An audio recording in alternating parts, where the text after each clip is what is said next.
me sit still and not do it. So your motivation leads you to the dance. That means you're in front of that chart. You're sitting there, you're watching it. You have your silver bullet in mind. You have your optimal trade entry in mind. You have, whatever else I've ever taught that you've gravitated to as your model.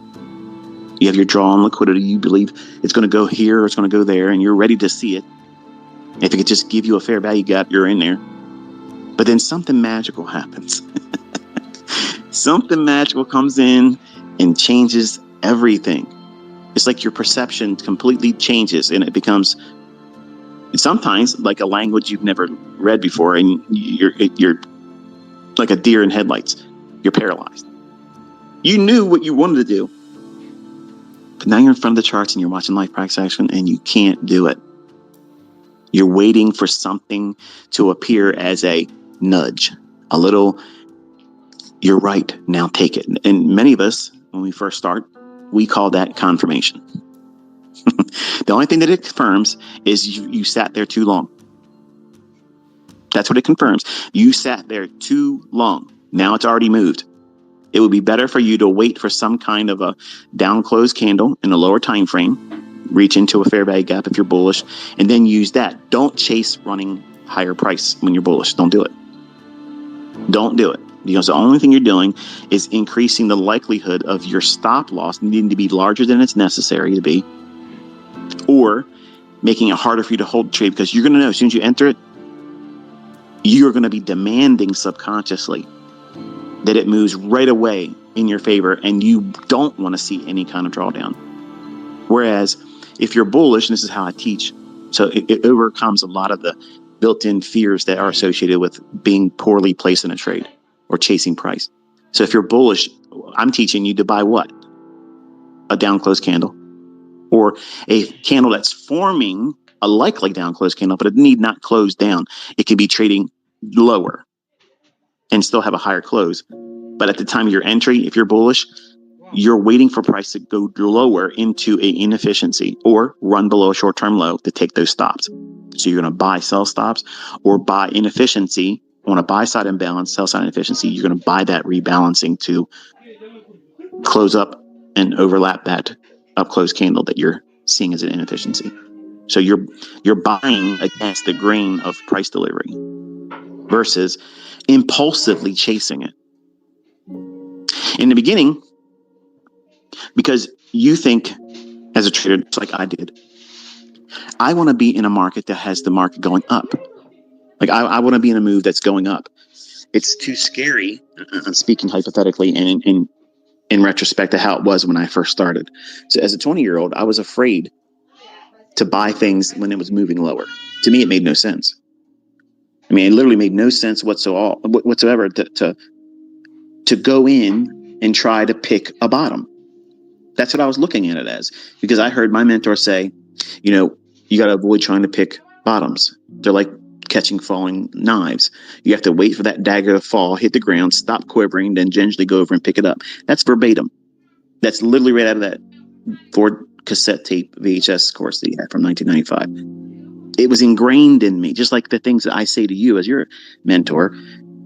I'm not in the room with you, but you'll see something in the charts and you'll hear my voice saying the very thing that you had a resonation with in a video or a lecture, maybe something in this one today. And you'll hear my voice. You'll know exactly what I said verbatim, because it left an indelible mark on you. It made an impact on you psychologically. So you think differently as a result of it. In the beginning, when you have no real clue what you're doing, no model, you can become very impulsive. But as a new student with a model, with all the right motivation, you still can be impulsive. What does that mean? What does that mean? What's the contrast between what I've already said so far versus someone that now has a model, has all the right mindset, has listened to all the proper mindset from the inner circle trader and how to do this and how to do that. And now we're at the dance now. We're staring at the chart. It's during that 10 o'clock to 11 o'clock hour. We know that there's going to be a silver bullet. We know that it's likely going to draw to a liquidity pool that's pretty obvious where it's likely to go. But here you are, sitting there looking at price. When you have a model, and you have all the proper motivation that led you up to the point where now you've made the decision. You went to sleep the previous day. You woke up with every expectation that you're going to go into this following the plan, following the model, following the rules. You're looking for this setup to form.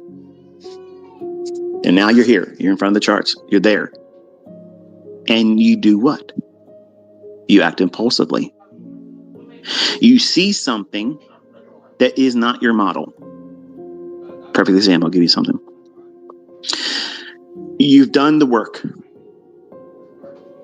You've done the analysis. You've listened to me talk about what I think the market's going to likely draw to on a higher time frame.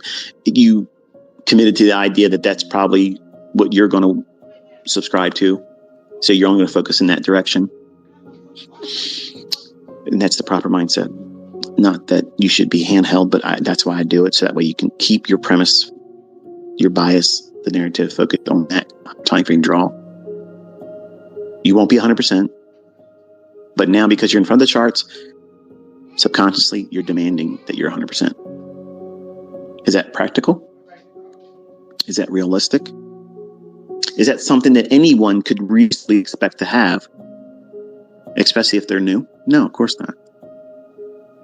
But that motivation that carried you to that moment, where now you're in front of the charts, you're ready to do your model, you're ready to pull the trigger.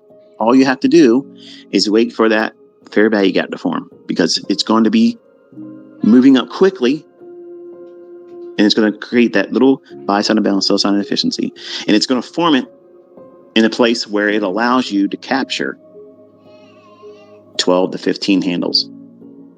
So that means your minimum criteria for the trade would be met. It's really there.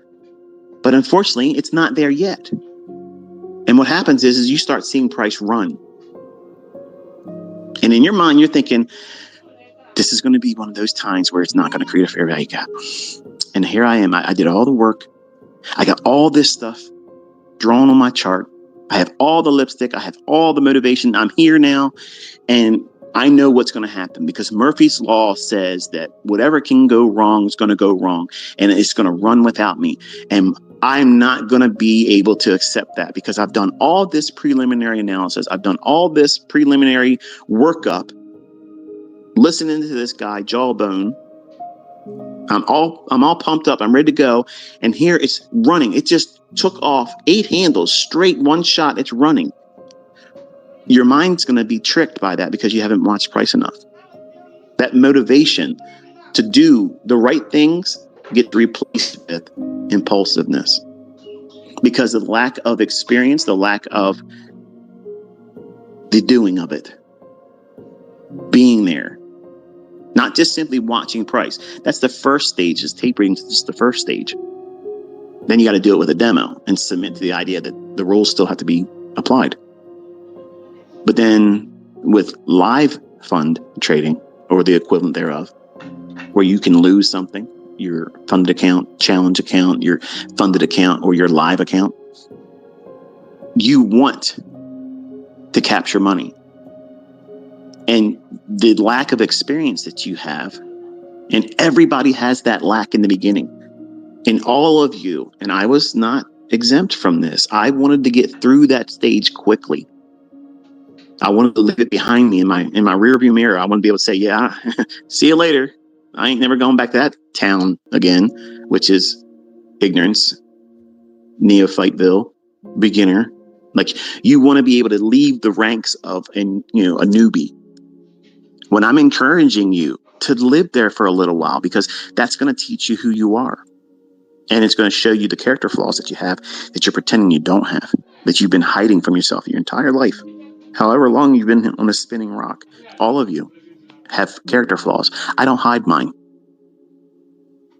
I don't hide it. I tell you where they are. I tell you where my weaknesses are. Because when I was a younger man, I tried to pretend they didn't exist. And they were impediments to me. They held me back. They were the barriers that I hugged. I held on to them. I held on to it like something wrapped in barbed wire. It's not comfortable, but you get used to that uncomfortable state, and it becomes normal for you. Like, that's why abusive relationships go on. Spouses that, beat their wives because they're weak men. that women train themselves to, because they have children. They don't want to break that family up.